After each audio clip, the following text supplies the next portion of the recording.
Hello students, welcome to Unique Classes of Right Way. आज के अपने क्लास में हम लोग करने जा रहे हैं जो कि एक्सरसाइज वाइज आपको मिलेगा 3.6। एक्सरसाइज 3.6 होगा। इस टॉपिक का नाम है equations reducible to linear, reducible to a pair of linear equations, reducible to a pair of linear equations, जिसको रिड्यूस कर सकें। इसमें हमें पहले से अच्छे फॉर्म में इक्वेशन नहीं दिया होगा और उसको हमें बनाना होगा। तो चलो देखते हैं एक जरा। अगर आपके पास बुक है तो आप पेज नंबर 63 पे एग्जाम्पल 17 देख सकते हो। इसमें दिया हुआ है solve the pair of equations, solve the pair of equations 2/x plus 3/y is equal to 13, 5/x minus 4/y, 5/x minus 4/y is equal to -2। क्या ये जो हमें इक्वेशन गिवन है ये लीनियर है क्या? नहीं है ना लीनियर। x की पावर कहाँ 1 है? अगर ऊपर ले जाते हो तो 2x टू द पावर -1 आ गया और 3y टू द पावर -1 आ गया। नॉट लीनियर, ये लीनियर इक्वेशन नहीं है। और हम लोगों ने तो लीनियर इक्वेशन को सॉल्व करना ही सीखा है ना, ग्राफिकल मेथड से या फिर सब्स्टिट्यूशन या एलिमिनेशन या फिर क्रॉस मल्टीप्लिकेशन। 4 मेथड देखे हम लोगों ने, लेकिन कोई भी मेथड नहीं लग पाएगा क्योंकि ये लीनियर नहीं है। लेकिन अगर आप गौर से देखो तो हम इसको लिख सकते हैं 2 into 1/x plus 3 into 1/y is equal to 13, 5 into 1/x -4 into 1/y is equal to -2। अब अगर आप देखो तो 1/x यहाँ भी है, यहाँ भी है, 1/y यहाँ भी है और यहाँ भी है। तो क्यों ना हम लोग 1/x और 1/y को ही कुछ मान लें। a b p q alpha beta कुछ भी मान सकते हो, जो भी आपको अच्छा लगता हो। तो let 1/x is equal to p and 1/y is equal to q। Then हमारा इक्वेशन क्या हो जाएगा? इसकी जगह p डाल देना, इसकी जगह q, इसकी जगह p, इसकी जगह q। Then our equation becomes, then our equations are 2 into p plus 3 into q is equal to 13 हो गया पहला इक्वेशन। दूसरा हो गया 5p minus 4q is equal to -2, ये हो गया सेकेंड इक्वेशन। अब आपकी मर्जी कि आप किस तरीके से सॉल्व करना चाहते हो, ग्राफिकल से करना चाहते हो, एलिमिनेशन से, सब्स्टिट्यूशन से, जिससे भी करना चाहते हो आप उसे सॉल्व कर सकते हो। अगर हम लोग को क्रॉस मल्टीप्लिकेशन लगाएं, क्योंकि बाकी सब तो आता ही है, क्रॉस मल्टीप्लिकेशन लगाएं तो बताना जरा। a1 कितना है 2, b1 कितना है 3, और एक दूसरा काम करते हैं कि इस -3 को भी इधर लेते आते हैं और +2 को भी इधर लेते आते हैं।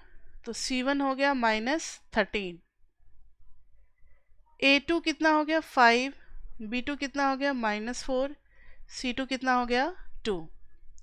अब आपको याद है लिखने का तरीका, किस तरीके से हम लोग लिखते थे नंबर्स को?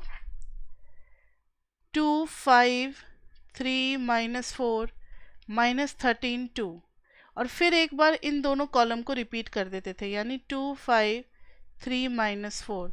Leave the first column, leave it, और फिर cross multiplication, just a minute, इन दोनों के बीच में, इन दोनों के बीच में, इन दोनों के बीच में, और यहाँ बीच में क्या आ जाएगा p, और यहाँ क्या आ जाएगा बताओ q, और यहाँ क्या आ जाएगा 1। याद है? तो p के नीचे आ जाएगा 3 इंटू 2 -4 इंटू -13, q के नीचे क्या आ जाएगा -13 इंटू 5 -2 इंटू 2, 1 के नीचे क्या आ जाएगा -4 इंटू 2 -5 इंटू 3।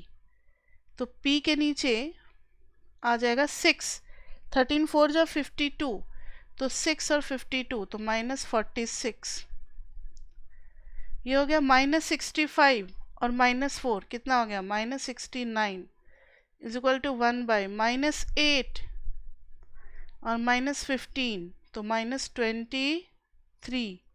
अब एक काम करो, फर्स्ट को लास्ट के साथ और फिर सेकंड को लास्ट के साथ, तो p/-46 is equal to 1/-23, q/-69 is equal to 1/-23, 23 से कैंसिल किया तो 2, 23 से कैंसिल किया तो 3, तो p इज इक्वल टू आ गया 2 और q इज इक्वल टू आ गया 3। समझ में आ गई बात? किसी को इसमें कोई डाउट? लेकिन हमारे क्वेश्चन में कहीं p और q तो था ही नहीं। p और q क्या आ गया क्वेश्चन में? तो x एंड y था। ये देखो ना, x और y निकालने थे हमें, x और y। तो फिर से अगर 1/x is equal to p है तो x इज इक्वल टू क्या हो जाएगा 1/p। तो लिखेंगे सिंस हमने 1/x को p माना था, इसका मतलब क्रॉस मल्टीप्लाई करोगे तो x is equal to 1/p हो जाएगा। तो which implies x is equal to 1/p का मतलब 1/2। फिर 1/y is equal to q है तो y इज इक्वल टू हो जाएगा 1/q यानी कि 1/3 हो गया। आ गया हमारे पास y की वैल्यू 1/3 और x की वैल्यू 1/2। क्लियर?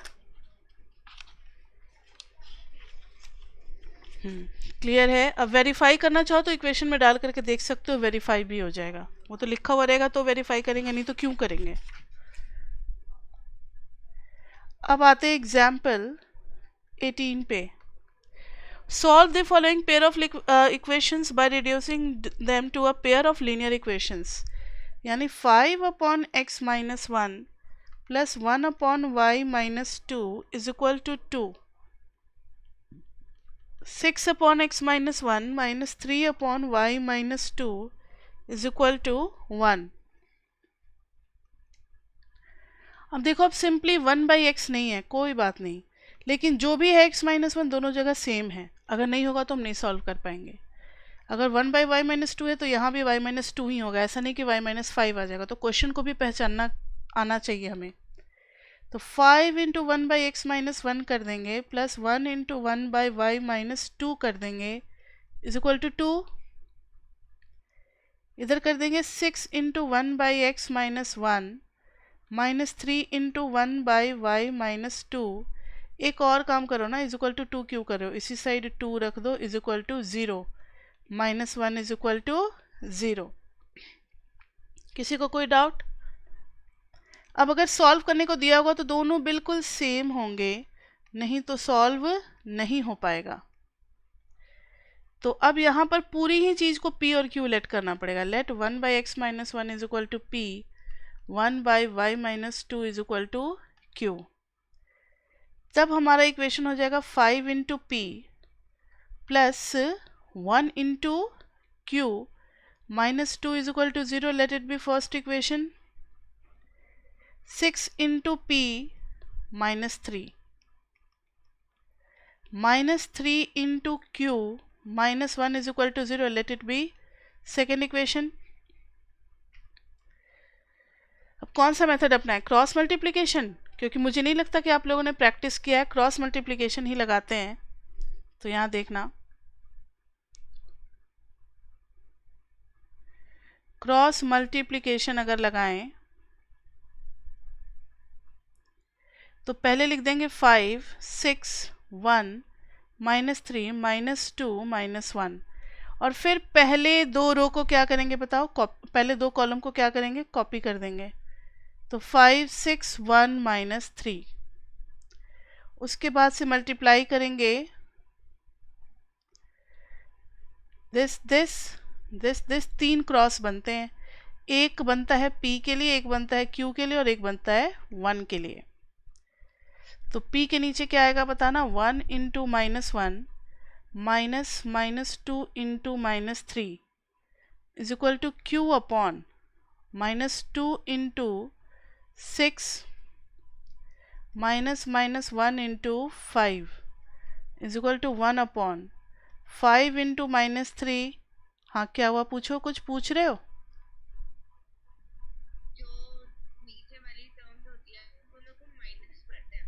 हाँ, तो दिस प्रोडक्ट और माइनस दिस प्रोडक्ट, ठीक है।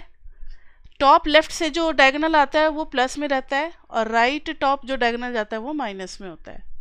तो इसके लिए बना देते हैं हम माइनस और इसके लिए क्या आ जाएगा प्लस, ठीक है। इसका मतलब नहीं किया एक्सरसाइज। चलो यहाँ देखो, क्यों नहीं ले रहे,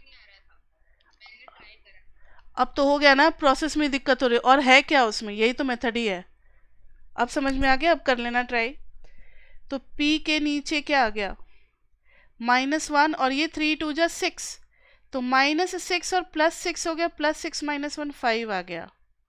Q के नीचे ये तो 2 था ना और ब्रैकेट है, 6 2 जा -12 और +5 तो -7, 1 बाय -15 और -6 कितना हो गया -21। अब P के लिए सॉल्व करेंगे तो P is equal to, first को अगर लास्ट के साथ सॉल्व करोगे, यस वत्सल पूछो जो पूछना है।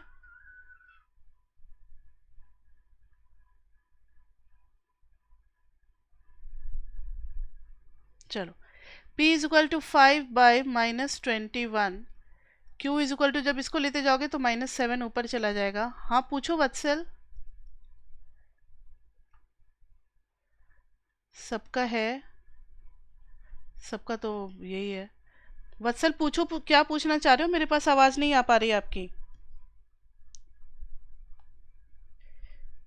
ठीक है, मेरे मोबाइल पे मेरे नंबर पे मैसेज कर दो, देख लेंगे। P is equal to -5 by 21 और Q is equal to -7 by -21। तो P की वैल्यू हो गई -5 बाई 21 और Q की वैल्यू हो गई 1/3। लेकिन अभी इससे बात नहीं बनेगी क्योंकि P हमने किसको लेट किया था, 1/x-1 को और 1/y-2 को। तो 1/x-1 इज इक्वल टू -5/21 और उधर 1/q की जगह पे पुट कर देंगे 1/y-2। 1/y-2 is equal to 1/3। एक मिनट देखने दो मुझे फोन में।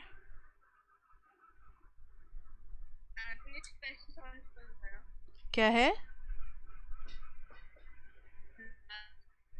आवाज ही कट के आ रहा है मैम। एग्जाम्पल 18 समझ, अच्छा एग्जाम्पल 18 उसको समझ में नहीं आ रहा है, ठीक है चलो रिपीट कर देंगे, कोई बात नहीं।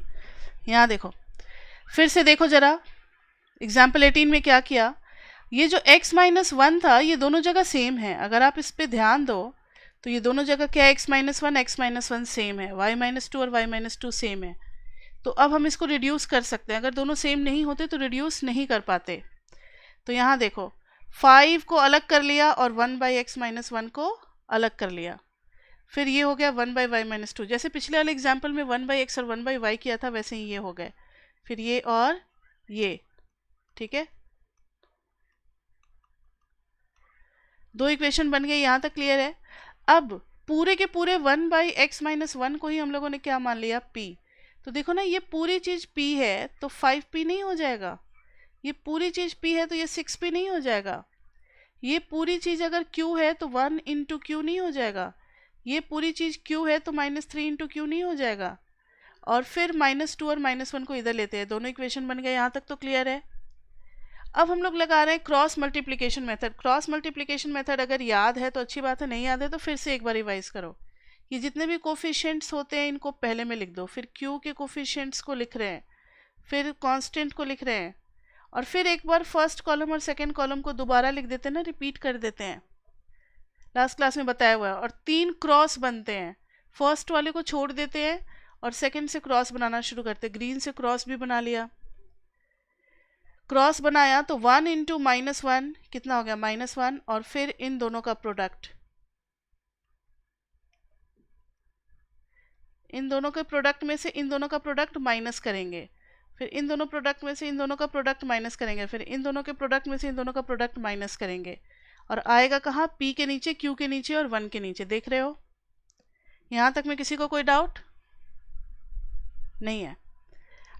हाँ, तो अब देखो आगे, P के नीचे बना लिया, पूरा सॉल्व कर लिया तो 5 आ गया, Q के नीचे -7 और 1 के नीचे -20। बस यहाँ पर ना थोड़ा हमें ध्यान देना होता है इन सब चीज़ों पे, प्लस माइनस पे।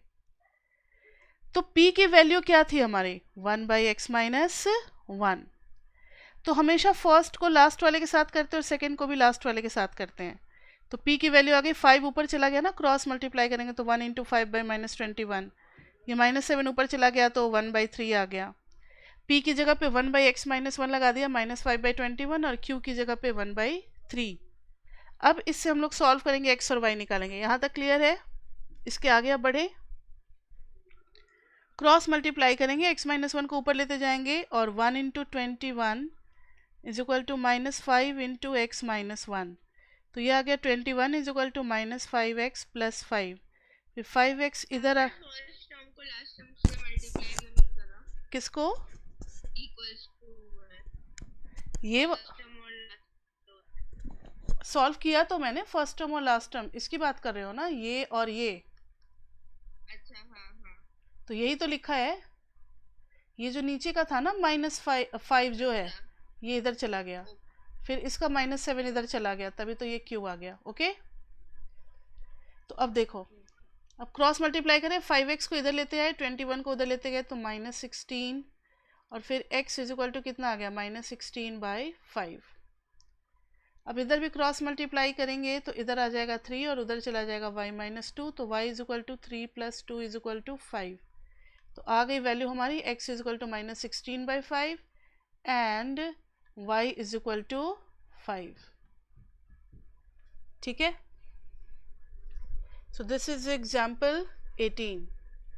x की वैल्यू इनकी 4 आ रही है, कहीं पे कुछ गलत किया है हम लोगों ने क्या? इनका 1/3 आ रहा है। एक मिनट रुक जाओ, y की वैल्यू 5 तो सही आ रही है, x में कुछ गड़बड़ हुआ है। देखते हैं, एक बार चेक करते हैं जरा। p के नीचे क्या आ रहा है? p के नीचे आ रहा है -1 और फिर -6। अच्छा, ठीक है ठीक है ठीक है, ये देखो, ये हो गया -1 और 3 × 2 +6 और -6, तो ये हो जाएगा -7। आगे बात समझ में, मिस्टेक मिल गया हमें, यहाँ पे आ जाएगा -7। तो -7/21 कितना हो जाएगा? -7 है तो अब -7/-21, तो ये हो जाएगा +1/3। तो फिर यहाँ पर भी हम लोग यूज़ करेंगे +1/3। इसको पूरे को ये हटाना पड़ेगा, कोई बात नहीं, y सही है। अब x को देखते हैं, ये हो गया 1/3। तो 3 is equal to x-1, x is equal to 3 + 1 is equal to 4। तो x इज इक्वल टू 4 आ गया और y इज इक्वल टू क्या आ गया बताओ? 5 आ गया। आगे बात समझ में? तो ये दोनों एग्जाम्पल देख रहे हो, थोड़ा थोड़ा लेवल बढ़ता जा रहा है। पहले वाले एग्जाम्पल में सिंपली 1/x था, 1/y था। दूसरे वाले एग्जाम्पल में 1/x-1 दे दिया और 1/y-2 दे दिया। अब तीसरे वाले एग्जाम्पल में ये सब नहीं गिवन होगा, वो सब हमें खुद निकालना। और तीसरा वाला एग्जाम्पल थोड़ा ज़्यादा समझने वाला है, इसलिए थोड़ा दिमाग खोल करके सुनना। चलो, तीसरा वाला एग्जाम्पल थोड़ा ज़्यादा डिफिकल्ट है, इसका इक्वेशन बनाने में ही बस टाइम लगेगा। अ boat goes 30 kilometre up stream. एक बोट जो है वो क्या कर रहा है? Goes 30 kilometre up stream. Up stream मतलब जैसे पानी का बहाव होता है ना, वेव, तो वेव के हम अगेंस्ट में जाते हैं, up stream. And 44 kilometre down stream, and 44 kilometre down stream. ठीक है, तो डाउन स्ट्रीम में जिधर नदी का बहाव होता है आप भी उधर ही की तरफ जा रहे हो। देखना जरा डायग्राम, अगर ये रिवर है, ये एक बोट है, बोट अगर ये इधर की तरफ जा रहा है और रिवर का पानी भी इधर की तरफ ही जा रहा है, तो ये क्या कहलाएगा हमारा? Down stream. तो आप हल्का सा फोर्स लगाओगे फिर भी आप क्या करोगे? मूव करोगे ज़्यादा। तो अगर वाटर की स्पीड अगर हम लोग मान लें, let speed of water, let the speed of boat in still water be x, यहाँ पर देखना, ठीक है, पहले क्वेश्चन पूरा कर लेते हैं फिर समझेंगे। अ boat goes 30 kilometre up stream and 44 kilometre down stream in 10 hours, यानी 10 आवर्स का ये पूरा हमारा हिसाब किताब है कि 10 घंटे में हम अप स्ट्रीम जाते हैं 30 किलोमीटर और डाउन स्ट्रीम आते हैं 44 किलोमीटर। नेक्स्ट दूसरा दे रखा है it can go in 13 hours. 13 hours में वो क्या क्या कर सकता है ये ध्यान देना। इन 13 आवर्स 40 किलोमीटर अप स्ट्रीम चला जाएगा एंड 55 किलोमीटर डाउन स्ट्रीम, यानी अगर उसको 13 घंटे तक मूव करने दिया गया तो वो इन डिस्टेंस को कवर करेगा और 10 घंटे में ये डिस्टेंस कवर करेगा। तो डिटरमाइन द स्पीड ऑफ, इन्होंने क्या निकालने को कहा है, डिटरमाइन द स्पीड ऑफ, ये बहुत इंपॉर्टेंट क्वेश्चन इस टाइप का आता है पेपर में। Determine the stream of boat in still water. Still water का मतलब क्या है, जब वाटर इज नॉट मूविंग। अभी हम इस डायग्राम को हटाते हैं, नीचे बताएंगे हम फिर से, तो यहाँ इतना जगह नहीं है। क्या हुआ, यहाँ देखो, तो हम लोग मान लेंगे late the speed of boat, ये स्ट्रीम है या स्पीड होगा, स्पीड है ना, speed, let the speed of boat in still water be x kilometre per our. मतलब स्टिल वाटर, ठहरे हुए पानी में हमने उसका कितना मान लिया, x kilometre per our. And speed of stream भी y किलोमीटर पर आवर। और पानी का स्पीड जो है, एंड स्पीड ऑफ स्ट्रीम, पानी का जो बहाव है उसका है speed of stream be y kilometre per hour. कभी कभी आप देखते होंगे कि ज़्यादा तूफान होने की वजह से ज़्यादा पानी का भी स्पीड हो जाता है, कभी कभी कम होने की वजह से पानी भी आराम से धीरे धीरे, कभी कभी बिल्कुल पानी ठहरा हुआ रहता है। इसका फ़ायदा हमें मिल सकता है अगर हम उसी डायरेक्शन में जाने जिस डायरेक्शन में पानी का भी बहाव है, तो वो स्पीड हमारी स्पीड में ऐड ऑन होकर के हमें ज़्यादा स्पीड लगेगा, मतलब फ्यूल लगेगा कम और ज़्यादा मूव करेगा। तो यहाँ देखो डायग्राम, ये पानी बिल्कुल ठहरा हुआ है, इसमें अगर पानी का स्पीड कितना है, स्पीड ऑफ स्ट्रीम है y किलोमीटर, और कोई अगर जा रहा है, बोट ही जा रहा है, इसका भी अगर है x किलोमीटर, ठीक है। अब पानी का बहाव भी इधर है, बोट का बहाव भी इधर है, तो बता सकते हो कि फाइनल स्पीड कितना हो जाएगा, फाइनल स्पीड ऑफ बोट कितना हो जाएगा, फाइनल स्पीड ऑफ बोट जो है वो हो जाएगा x प्लस वाई। इसको जरा समझना है। और इस कंडीशन को हम कहते हैं डाउन स्ट्रीम। जिधर पानी चल रहा है अगर आप भी उधर ही चल रहे हो तो आप बिल्कुल हल्का महसूस करोगे, हल्का सा ही मेहनत करो, आपको पानी भी बहा के ले जा रहा है और आपका अपना खुद का स्पीड तो है ही, तो आपका स्पीड क्या हो जाएगा, प्लस। ये बात आई समझ में। तो ये है डाउन स्ट्रीम का केस। अब देखो जरा अप स्ट्रीम का केस। आपका बोट जा रहा है इधर और पानी जा रहा है आगे, तो पानी का स्पीड कितना है, y किलोमीटर पर आवर, और बोट की स्पीड कितनी है, x किलोमीटर पर आवर। तो बोट तो जाना चाह रहा है x किलोमीटर पर आवर के हिसाब से, लेकिन क्या पानी जाने देगा उसको, पानी तो अपोजिट डायरेक्शन में फोर्स लगा रहा होगा। तो फिर इसका रिजल्टेंट स्पीड जो है, रिजल्टेंट स्पीड जो होगा वो क्या हो जाएगा, कम हो जाएगा। Resultant speed will be x minus y kilometre per hour. तो x minus y kilometre per hour हो जाएगा। ये बात आई समझ में। तो ये हो गया अप स्ट्रीम का स्पीड। तो आपको बस याद रखना है, तो हम लोगों ने ये सीखा कि डाउन स्ट्रीम में स्पीड क्या हो जाएगा, डाउन स्ट्रीम में स्पीड क्या हो जाएगा, x प्लस वाई, और अप स्ट्रीम में स्पीड क्या हो जाएगा बताना, x माइनस वाई। इसमें अगर किसी को कोई दिक्कत है तो बोलो, फिर से दोबारा समझाएंगे। ये बिना समझे हुए हम लोग आगे नहीं बढ़ सकते। इस क्वेश्चन में भी आराम से करना है, टाइम अच्छा खासा लगना है। किसी को कोई डाउट? स्नेहा आ रहा है समझ में? ठीक है, वत्सल आ रहा है तुम्हें समझ में? ठीक है, चलो आगे बढ़ते हैं। अब जरा अपने क्वेश्चन के लैंग्वेज पे आते हैं। पहला कंडीशन क्या दिया हुआ था हमें कि अ boat goes 30 kilometre up stream and 44 kilometre down stream in 10 hours, मतलब 10 घंटे में 30 किलोमीटर अप स्ट्रीम गया और 44 किलोमीटर डाउन स्ट्रीम गया। तो इसको अब इक्वेशन 1 में कन्वर्ट करेंगे। तो एक अप स्ट्रीम में कितना गया था? अप स्ट्रीम में गया 30 किलोमीटर, डाउन स्ट्रीम में कितना गया? 44 किलोमीटर, और ये सब हुआ है कितने घंटे में? 10 आवर्स में। तो मुझे ये बताओ कि आपने पढ़ा हुआ होगा फिजिक्स में फॉर्मूला, टाइम क्या होता है? डिस्टेंस अपॉन स्पीड होता है, ये पता है ना? Distance upon speed. ये नहीं पढ़ा तो कम से कम distance is equal to speed into time ही पढ़ा हुआ है, तो उससे भी क्रॉस मल्टीप्लाई कर दोगे तो time is equal to distance upon speed हो जाएगा। और ये जो 10 घंटे का जो हिंट दिया हुआ है, तो 10 आवर्स कब टाइम लगता है? जो इसमें टाइम लगेगा अप स्ट्रीम में और जो डाउन स्ट्रीम में टाइम लगेगा। अप स्ट्रीम का स्पीड कितना है? x minus y. तो डिस्टेंस अपॉन स्पीड ये हो गया पहला टाइम जो कि अप स्ट्रीम में लग रहा है। फिर दूसरे डाउन स्ट्रीम का डिस्टेंस कितना है? 44, और उसका स्पीड कितना है डाउन स्ट्रीम का? x plus y. ये किसका है टाइम? ये है t1 time in up stream,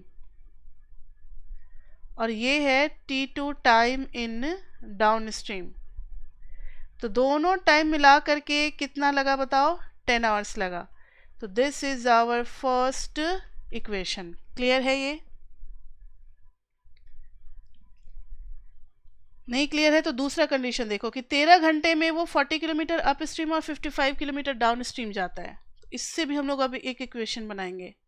तो केस 2, इन 13 आवर्स, 13 आवर्स में वो कितना कितना जाता है? 40 किलोमीटर अप स्ट्रीम जाता है एंड 55 किलोमीटर क्या जाता है? डाउन स्ट्रीम जाता है। तो बता सकते हो कि 13 घंटे कब लगेंगे? पहले अप स्ट्रीम में कितना टाइम लगेगा? तो डिस्टेंस अपॉन स्पीड, स्पीड क्या है अप स्ट्रीम में? x minus y. फिर डाउन स्ट्रीम में टाइम कितना लगेगा? Distance upon speed, downstream का स्पीड कितना है? x plus y. समझ में आ गई बात? This is equation number 2। अब यहाँ तक में जिसको डाउट है वो पूछो, क्योंकि इसके बाद तो सॉल्व करना आता है सभी को। यहाँ तक क्लियर हो गया? अब दोनों इक्वेशन को जरा एक साथ कैसे लिया ये तो यहाँ बता दिया था ना। अप स्ट्रीम का क्या है? स्पीड क्या है अप स्ट्रीम का? देखो x माइनस वाई, और डाउन स्ट्रीम का क्या है? x plus y. तो माइनस और प्लस का आपको कैसे पता चला? देखो यहाँ पर फिर से डायग्राम में आओ। पानी के बहाव में ही अगर आपका बोट भी जा रहा है, ठीक है, पानी इधर से इधर की तरफ जा रहा है, बोट भी इधर से इधर की तरफ जा रहा है, तो दोनों का स्पीड क्या होगा? ऐड होगा, क्योंकि बोट को ना एडिशनल फोर्स मिल रहा है, पानी का भी बहाव, पानी भी उसको धकेल रहा है ना, पुश कर रहा है, तो बोट की स्पीड बढ़ जाएगी। तो जब भी डाउन स्ट्रीम होता है, डाउन स्ट्रीम मतलब पानी के साथ चलना कहलाता है डाउन स्ट्रीम। ठीक है, दिमाग पे थोड़ा जोर डालो, पानी के डायरेक्शन में चलना ही कहलाता है डाउन स्ट्रीम। डाउन स्ट्रीम में आपकी अपनी स्पीड है और वाटर की स्पीड है, दोनों क्या होगा? प्लस होगा, क्योंकि आपको एडिशनल फोर्स मिल रहा है जो वाटर लगा रहा है, तो आपका स्पीड बढ़ जाएगा, एफिशिएंसी आपकी बढ़ जाएगी। ठीक है, और वही जब समझ गए, और वही जब अप स्ट्रीम में होगा तो वाटर जो है वो आपको रेजिस्ट कर रहा है, रोक रहा है, नहीं नहीं नहीं जाने देगा, वो अगेंस्ट पुल कर रहा है, आपको लेग पुलिंग कर रहा है, तो आपका क्या हो जाएगा? अप स्ट्रीम में माइनस। तो थोड़ी सी बस समझने की बात है, अगर समझ जाओगे तो रट आ जाता है दिमाग में, अप स्ट्रीम में माइनस होता है, डाउन स्ट्रीम में प्लस होता है, क्योंकि डाउन स्ट्रीम में एडिशनल फोर्स होता है। तो यहाँ पर ये था 40 किलोमीटर था अप स्ट्रीम, तो अप स्ट्रीम में माइनस होता है इसलिए x माइनस वाई, और डाउन स्ट्रीम में प्लस होता है इसलिए x प्लस वाई। अब तो बस कुछ है ही नहीं, दोनों इक्वेशन में क्या कर लोगे? Let p is equal to, यहाँ देखो यहाँ x माइनस वाई है तो यहाँ भी x माइनस वाई है, तो p is equal to x minus y let कर लोगे, और q is equal to 1 by x plus y. तो पता है फर्स्ट इक्वेशन क्या हो जाएगा? देन इक्वेशन 1 बिकम्स, 30 के साथ लगा हुआ है ना 1 बाई एक्स माइनस वाई, तो 30 इंटू पी हो गया। ये 44 के साथ लगा हुआ है ना 1 बाई एक्स प्लस वाई, तो 44 इंटू क्यू हो गया इज इक्वल टू 10। आ गया समझ में? इसको मान लो थर्ड। अब इसको करेंगे, चेंज करेंगे, तो ये हो जाएगा इक्वेशन 1 एंड इक्वेशन 2 बिकम्स, दोनों को चेंज करना है तो 40 into p plus 55 into q is equal to 13। अब हम सॉल्व किसके लिए करेंगे बताओ? पी और क्यू के लिए करेंगे। तो पी और क्यू के लिए सॉल्व करेंगे तो फिर से वही तरीका, 30, 40, 44, 55, 10 माइनस 10 कर दो क्योंकि इधर आएगा ना, और फिर माइनस 13, फिर 30, 40, 44, 45, इन दोनों को कॉपी कर देते हैं। उसके बाद से क्रॉस होगा this this this this this this, यहाँ पर आ जाएगा P, यहाँ पर आ जाएगा Q, यहाँ पर आ जाएगा 1। तो देखना P के नीचे कितना आ जाएगा, 44 into minus 13 minus 55 into minus 10। फिर Q के नीचे कितना आ जाएगा, minus 10 into 40 minus minus 13 into 30। फिर 1 के नीचे कितना आ जाएगा, 30 इंटू 55 माइनस 40 इंटू 44। तो देखना P के नीचे 44 इंटू माइनस 13 कितना हो जाएगा, 44 इंटू 13 करना पड़ेगा। तो 13 का तो टेबल याद है ही, 13 4 जा 52, 5 आ गया, 13 4 जा 52 और 5 57 माइनस, और ये हो गया plus 550 is equal to q upon minus 400 और 13 3 जा 39, तो plus 390 is equal to 1 upon 3 से अगर कर देंगे तो 0, 3 5 जा 15 और 16 माइनस 4 4 जा 16 और ये 0। कुछ गलत हो गया, 55 3 जा और 44 4 जा, 5 3 जा 15, 5 3 जा 15 और 16 सही है, 4 4 जा 16 और 4 4 जा 16 और 17 सही है।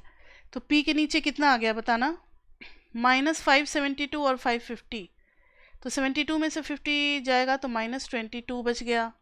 Q के नीचे कितना आ गया, माइनस 10 बच गया, 1 बाय 0 में से 0 गया 0, 6 में से 5 गया 1 और 7 में से 6 गया 1 माइनस साइन के साथ। तो P बाई माइनस 22 को जब 1 बाई माइनस 110 के साथ करेंगे और एक बार Q बाई माइनस 10 को 1 बाई माइनस 110 के साथ करेंगे, माइनस माइनस कैंसिल, 22 5 जा, तो P की वैल्यू आ गई 1 बाई 5, Q की वैल्यू कितनी आ जाएगी, माइनस माइनस 0 0 कैंसिल 1 बाई 11। लेकिन अभी हमारा काम ख़त्म नहीं होता है, P और Q क्या था वो भी तो चाहिए ना।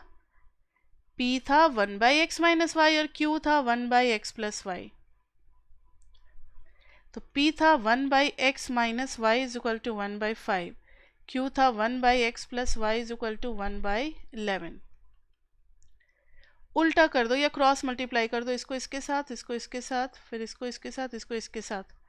तो 5 is equal to x minus y और यहाँ पर 11 is equal to x plus y. तो इसको मान लो फिफ्थ और इसको मान लो सिक्स्थ। कौन सा मेथड यहाँ पे लगाए, ये भी आ गया पेयर ऑफ लीनियर इक्वेशन, लेकिन मुझे सबसे अच्छा लग रहा है कौन सा, एलिमिनेशन या सब एलिमिनेशन लगा सकते हो क्योंकि दोनों को ऐड करते ही बहुत ही सिंपल है, तो वाई वाई कैंसिल हो जाएगा। तो 5 is equal to x minus y, 11 is equal to x plus Y.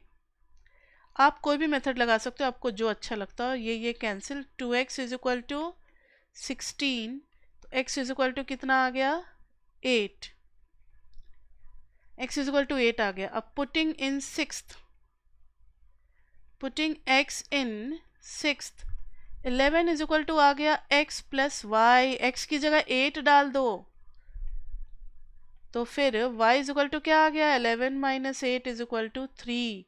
Hence हमें मिल गया x इज इक्वल टू 8 और y इज इक्वल टू 3। पूछा क्या था, find determine the speed of the stream and that of the boat, दोनों का निकल गया। x किसका लिया था, x लिया था speed of boat in still water, boat का लिया था, और ये स्ट्रीम का लिया था, तो स्ट्रीम का कितना आ गया y आ गया। तो कहेंगे ये हो गया स्ट्रीम का स्पीड, हो गया पानी का बहाव का स्पीड, और ये हो गया बोट का स्पीड। इसमें किसी को कोई डाउट? थोड़ा ज़्यादा लेंथी क्वेश्चन था, इसमें दो बार हमें दो इक्वेशन को सॉल्व करना पड़ता है, आपने ध्यान दिया होगा। एक बार पी क्यू निकालते समय और एक बार एक्स वाई निकालते समय भी आपको दो बार सॉल्व करना पड़ेगा। ये इतना है। अब 3.6 अब आप ट्राई कर सकते हो और ऑप्शनल भी ट्राई कर सकते हो। ये सारा कुछ ट्राई करके नेक्स्ट क्लास में अब हमारा होगा डाउट क्लास। तो ये सारा ट्राई करके आपको क्वेश्चंस मार्क करके मुझे भेजने हैं कि मैम हम लोगों से ये क्वेश्चन नहीं हुआ, आप ये क्वेश्चन करा दो। ठीक है।